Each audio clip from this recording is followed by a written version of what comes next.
ట్రంప్ని ఓడగొట్టి Trump ప్లేస్లో తను రావాలని తన పార్టీలోనే పోటీ పడ్డవాడు వివేక్ రామస్వామి, భారతీయ మూలాలు ఉన్నటువంటి వ్యక్తి. ఆ తర్వాత గ్యాప్ చూస్తే ట్రంప్కి ఎక్కువ గ్యాప్ ఉండేటప్పటికి తను పోటీ నుంచి డ్రాప్ అయిపోయాడు.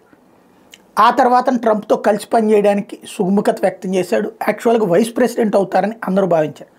కానీ చిట్ట చివరిలో తనకు వద్దని చెప్పేసి తను ట్రంప్కి సంబంధించి ఏదైతే ఇప్పుడు ఎలన్ మాస్క్ పెట్టినటువంటి ఎలన్ మాస్క్తో నడిపిస్తున్నటువంటి డిఓబి ఉందో దాంట్లో చేయడానికి రెడీ అయ్యాడు. అయితే ట్రంప్ ఆ పని చూడమన్నాడు, దుబారా నివారణకు సంబంధించినటువంటి.